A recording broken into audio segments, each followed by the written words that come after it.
I was 16 years old when I opened my first paycheck. $340 for 2 weeks of stacking shelves, hauling boxes, and mopping floors at the local grocery store.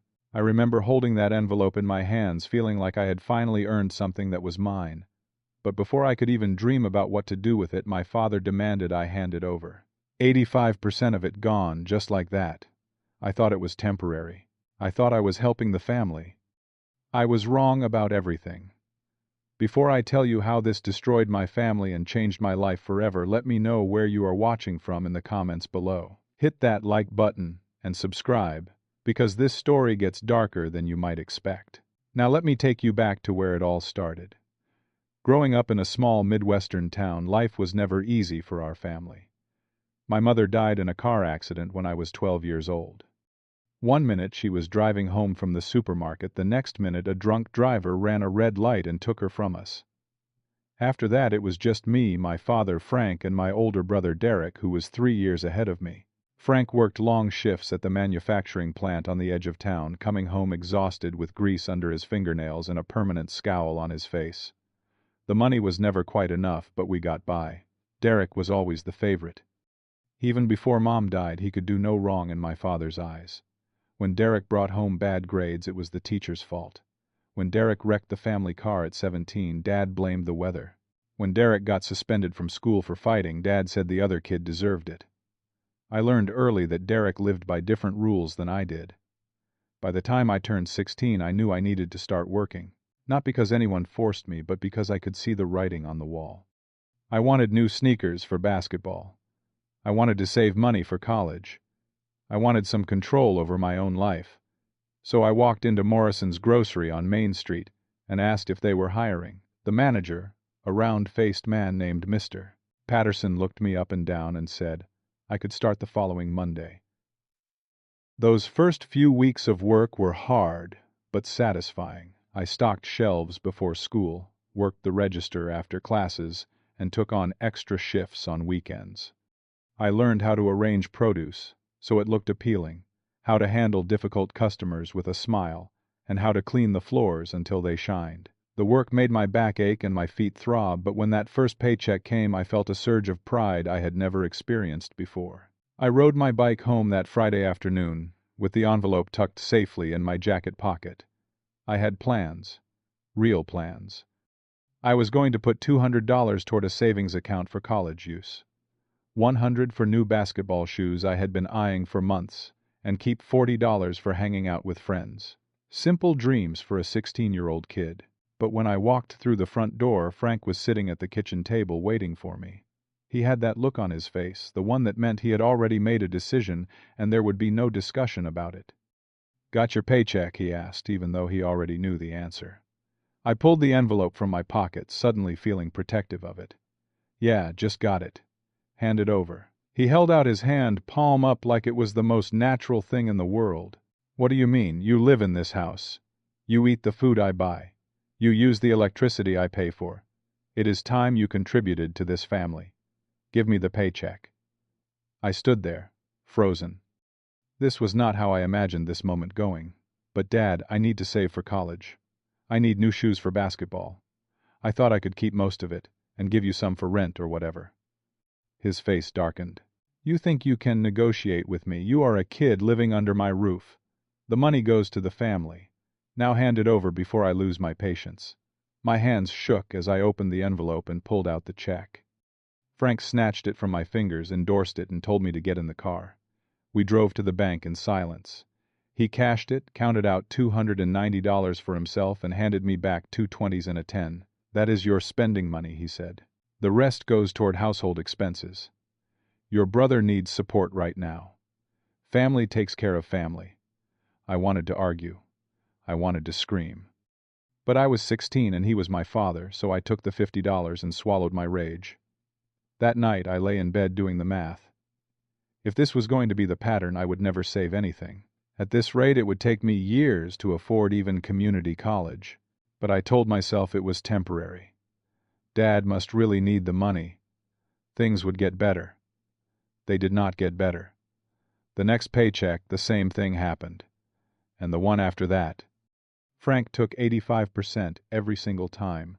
leaving me with barely enough to buy lunch at school. I started bringing sandwiches from home, wearing the same worn-out sneakers until the soles had holes in them, and watching my friends go to movies and restaurants while I stayed home counting my meager savings. But it was not the money itself that started eating away at me. It was what I saw happening to that money.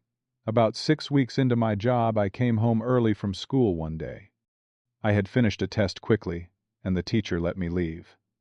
When I walked in the front door, I heard Derek upstairs talking loudly on the phone. His bedroom door was open. "Yeah, man, Dad just bought me these new Jordans. $300. They are sick." Derek was sitting on his bed, admiring a pair of pristine white and red Nike Air Jordans, turning them over in his hands like they were made of gold. $300. Almost exactly what Frank took from my last paycheck. I stood in the hallway invisible, watching my 20-year-old brother show off shoes that I had paid for.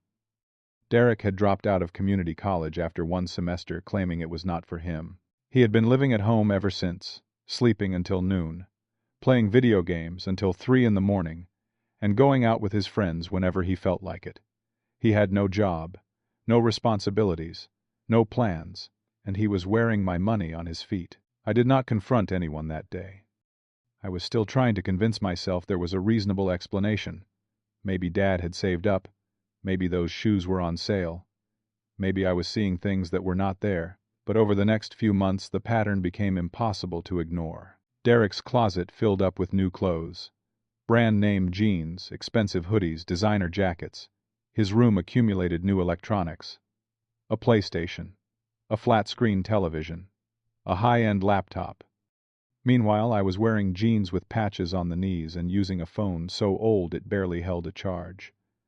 I was 17 now, working 30 hours a week on top of school. I had asked for more shifts at Morrison's, and Mr. Patterson had been happy to give them to me. My paychecks went up to $420 every 2 weeks. I felt a spark of hope. Maybe now I could keep more. Maybe now Dad would see I was working harder and give me a fair share. Instead, Frank took $360 and left me with $60. "Dad, this is not fair," I said, my voice cracking with frustration. "I am working so hard. I need to save for college. I got accepted to the state university with a partial scholarship, but I still need money for housing and books. Life is not fair, Gary. You think I had it easy. I have been working since I was 15. Your brother is going through a tough time right now. He needs our support until he gets back on his feet. When he is stable, I will help you with college. But right now, family comes first." When is he going to get back on his feet? He does not even have a job. Frank's hand slammed down on the table. "Do not disrespect your brother.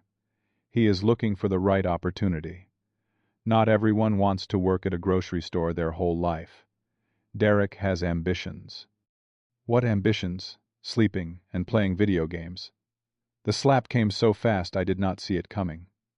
My cheek burned, my eyes watered, but I refused to give him the satisfaction of seeing me cry. "Get out of my sight," Frank said coldly. "And remember who puts a roof over your head." I went to my room and did what I had been doing for months. I swallowed my anger, wiped my eyes, and made a plan. I would graduate high school in 6 months. I would save every penny I could hide from my father. I would get out. But Frank was one step ahead of me. He had added himself to my bank account when I first opened it at 16. I had been slowly building a savings account, managing to hide small amounts here and there from my cash tips. $800. It was not much, but it was mine. Until it was not. I checked my account balance one Tuesday morning before school and saw it was empty. Completely empty. I called the bank, thinking there had been a mistake. The teller told me there had been an ATM withdrawal the day before. $800. All of it gone. I confronted Frank that evening. "Did you take money from my savings account?" He did not even look up from his newspaper. Derek needed a down payment on a car. His truck broke down. He needed transportation. That was my money. I saved that for college, and I used it for family. Derek will pay you back when he can. We both knew that would never happen. That was the moment something inside me broke. Not loudly, not dramatically, just a quiet snap, like a wire pulled too tight, finally giving way. I realized that nothing I did would ever be enough. I could work 100 hours a week and Frank would take it all and give it to Derek. My dreams, my future, my life did not matter to him. Only Derek mattered. I was 18 years old and I had nothing. My college acceptance letter sat in my drawer, but I had no money to accept it. I had missed the deadline anyway. All my friends were preparing for freshman year at various universities. I was preparing for another shift at Morrison's, knowing the money would disappear before I could even fold it into my wallet. I worked 60-hour weeks that summer after graduation. I was exhausted all the time. My body ached. My manager promoted me to assistant supervisor and gave me a small raise. I was making more money than ever before, and Frank was taking more than ever before. Meanwhile, Derek turned 23. He had not held a job for longer than 2 months in his entire adult life. He would get hired somewhere, show up late a few times, complain about the work and quit or get fired. Then he would come home and Frank would comfort him, tell him it was not his fault and slip him money for going out with his friends. My friends from high school would come into Morrison sometimes home on break from college. They would tell me about their classes, their dorm rooms, their new friends. They would ask when I was going to join them. I would smile and say I was taking a gap year, saving money, figuring things out. I was too ashamed to tell them the truth. One night in late October, I came home at 9:30 after a double shift. My feet were killing me. I had been on them for 12 hours straight. All I wanted was to eat something, take a shower, and collapse into bed.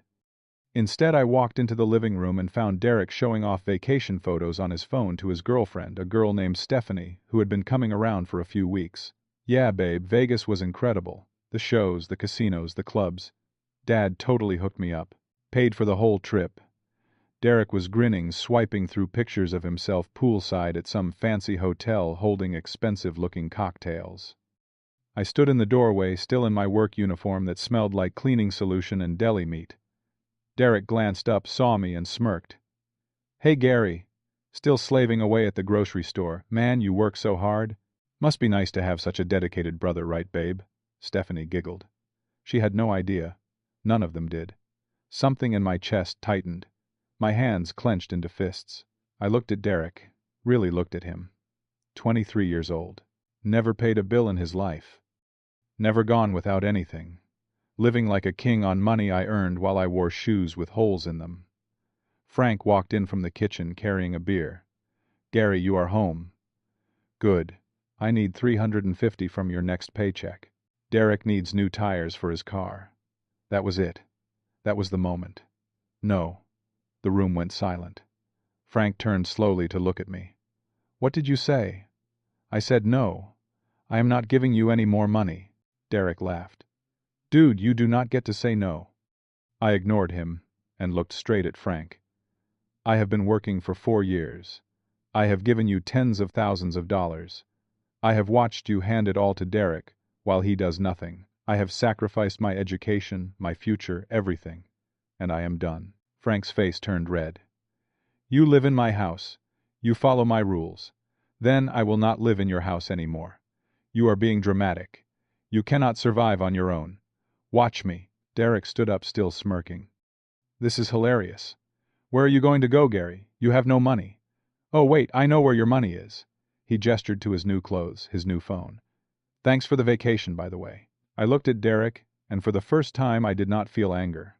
I felt pity. He was 23 years old, and completely helpless. He had never learned to stand on his own because Frank had never made him. "You are pathetic," I said quietly.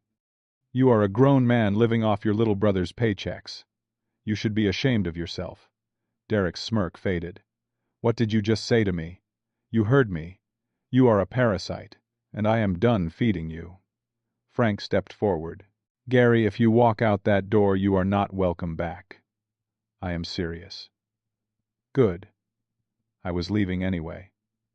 I went to my room and pulled out my backpack. I threw in clothes, my toothbrush, my phone charger, a few books.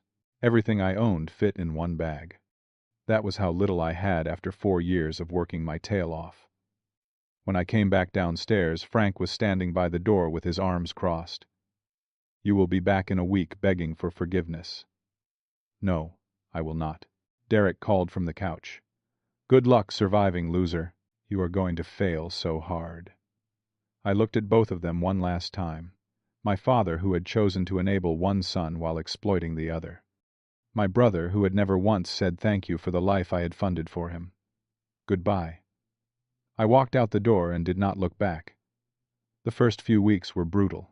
I slept on the couch of a coworker for a week, until I found a small room to rent in the home of an elderly woman named Dorothy. She was a widow who lived alone in a big old house and rented out 2 rooms to make ends meet.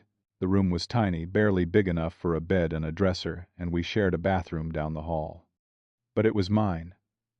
The rent was $350 a month, and for the first time in years I was paying my own way without someone taking everything I earned.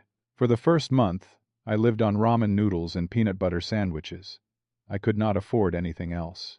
But slowly, as I kept more of my paychecks, I started to breathe. I could buy real food. I could replace my shoes. I could start saving again. I kept working at Morrison's, but I also started researching online classes. I found a community college that offered evening courses in accounting and business management. The tuition was manageable and I could study after work, so that is what I did. I worked from 6 in the morning until 3 in the afternoon at the grocery store. I studied from 4 to 9 at night. I slept from 10 to 5:30 and did it all over again. It was exhausting. There were nights I fell asleep on top of my textbooks. There were mornings I was so tired I could barely see straight. But for the first time in my life I was working toward something that was mine. Every quiz I passed, every exam I aced, every credit I earned belonged to me. Not to Frank, not to Derek, to me. Dorothy was kind. She would sometimes leave leftovers from her dinner in the fridge with a note saying I could help myself.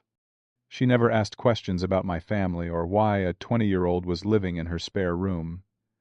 She just treated me with quiet kindness, and that meant more to me than she probably knew. During those 2 years, I did not contact Frank or Derek once. I did not call. I did not text. I blocked their numbers. As far as I was concerned, that chapter of my life was over. I heard through mutual acquaintances from my hometown that Derek was still living with Frank. Still unemployed. Still doing nothing with his life. Frank had retired from the plant and was living on a modest pension.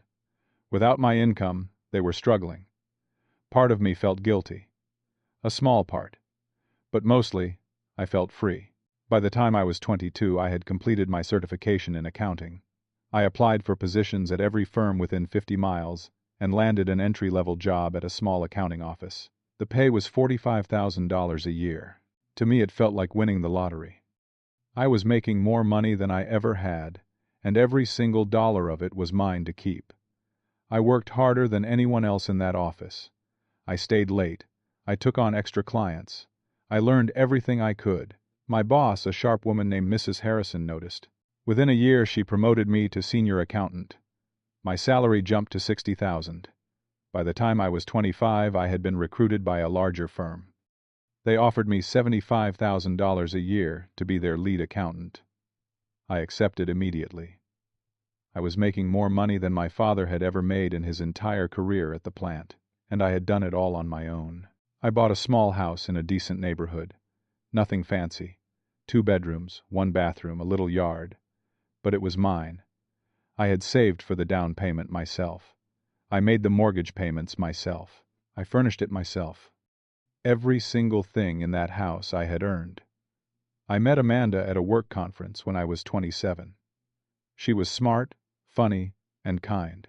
She worked in marketing for a tech company and had her own apartment, her own car, her own life. We started dating, and for the first time, I felt like I was building something real, something good, something that no one could take away from me. I told her about my family one night over dinner, about Frank and Derek.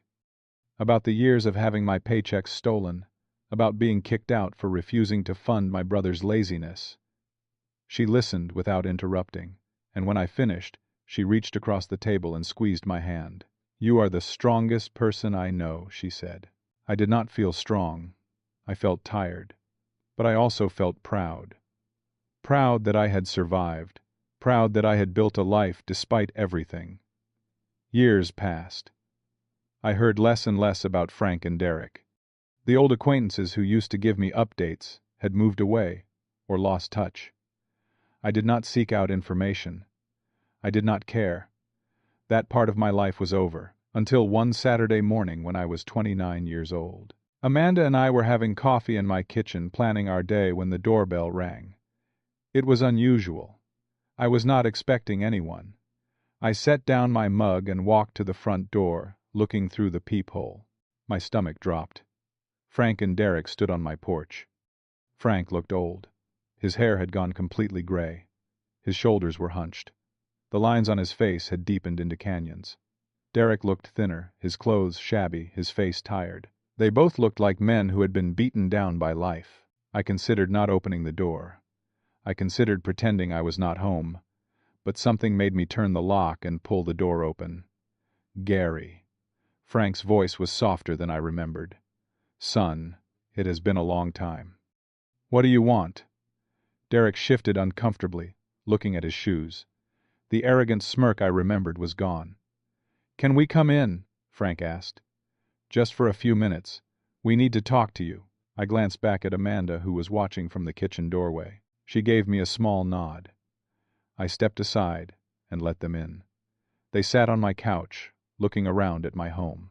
The nice furniture, the flat-screen television, the framed photos on the walls. I could see Frank taking it all in, probably calculating how much everything cost. Nice place, Derek muttered. What do you want? I repeated, staying standing. Frank cleared his throat. Gary, I know we did not part on good terms. I know you were angry when you left. But that was a long time ago. We are family, and family should not stay divided forever. You did not answer my question. Frank looked down at his hands. Things have been difficult. My pension is not much. The house needs repairs I cannot afford. Derek still has not found steady work. We are behind on rent. The landlord is threatening to evict us. There it was. The real reason they had come. And you want money, I said flatly. We need help, Gary. You have done well for yourself. We are proud of you. We just need a little assistance to get back on our feet. Maybe you could help with a few months of rent, or Derek could stay here with you for a while, just until he finds a job. Derek finally looked up. Come on, Gary. You are doing great. You can afford to help family. It is not like we are asking for much. I stared at them. At my father, who had stolen years of my life and thousands of dollars to support a son who refused to support himself. At my brother, who was now 32 years old and had never held down a real job in his entire life. Amanda appeared beside me, her hand slipping into mine. Her presence gave me strength. No, I said. Frank blinked. What I said, no. I will not give you money. Derek cannot stay here. The answer is no. Derek's face flushed with anger. Are you serious? We are your family. You owe us. I owe you. I laughed, but there was no humor in it. I gave you 4 years of my life. I gave you every paycheck I earned, from the time I was 16 until I was 20. I gave up college. I gave up my dreams. I gave up everything so you could have new shoes and vacations and video games while you sat on your butt doing nothing. I do not owe you a single thing. In fact, you owe me. Frank stood up, his voice rising. I raised you. I put a roof over your head. I fed you. You raised me until I was 16. After that, I raised myself. And I funded Derek's entire adult life. You made your choice, Dad. You chose him over me. You chose to enable him instead of pushing him to be independent. And now you both have to live with the consequences of that choice. You cannot just abandon family, Frank said desperately.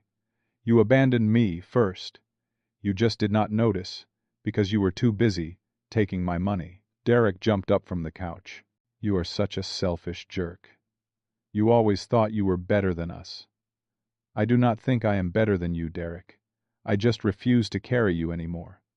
You are 32 years old. It is time you learned to stand on your own 2 feet. We are going to lose our apartment, Frank said, his voice breaking. We have nowhere to go. Then Derek needs to get a job. Any job. Fast food. Retail. Warehouse. There are options. He has just never had to take them, because I was always there to pay his way. I looked at Derek. You spent your 20s living off me. Do not waste your 30s living off Dad. Frank's face crumpled. For a moment I almost felt sorry for him. Almost. Please, Gary. You are our only hope. No. You are your own hope. Both of you. Figure it out, like I had to figure it out. You will survive. You might not live comfortably, but you will survive. Derek moved toward me, his fists clenched. You are going to regret this. Amanda stepped forward. I think you both need to leave now. Frank looked at me one last time, searching my face for any sign of weakness. He found none. You have changed, he said quietly. No. I finally stopped letting you change me into someone who sacrifices everything for people who do not appreciate it. They left without another word. I watched through the window as they got into an old beat-up sedan and drove away. When they were gone, I closed the door and leaned against it. Amanda wrapped her arms around me. Are you okay? Yeah, I said, and I was surprised to realize it was true. Yeah, I am okay.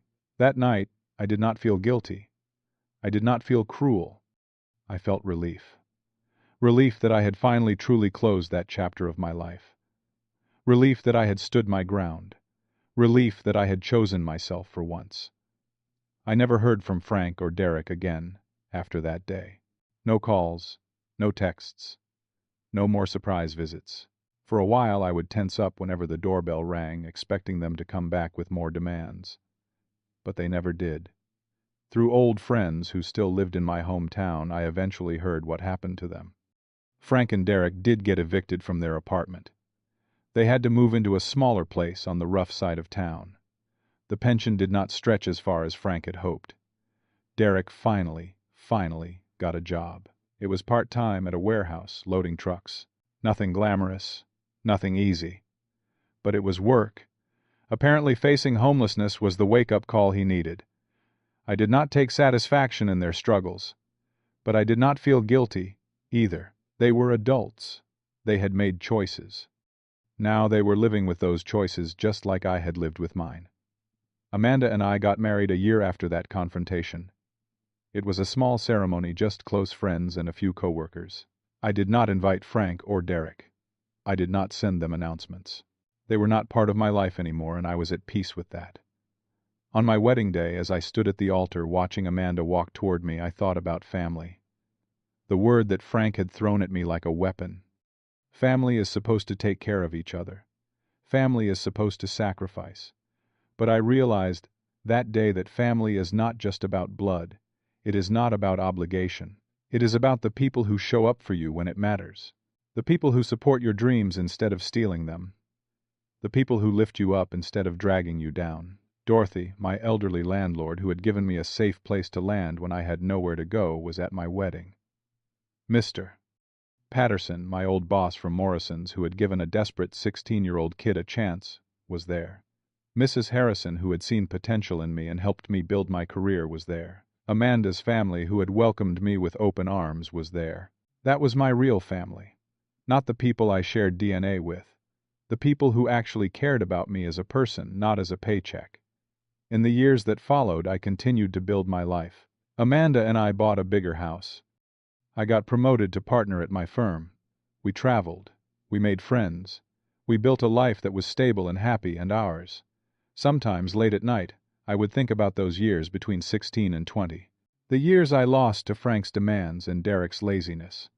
Part of me would always grieve for the college experience I never had. For the carefree teenage years that were stolen from me. For the person I might have been if I had not spent my youth working to fund someone else's life. But mostly I felt grateful. Grateful that I had found the strength to leave. Grateful that I had survived those hard years after I walked out.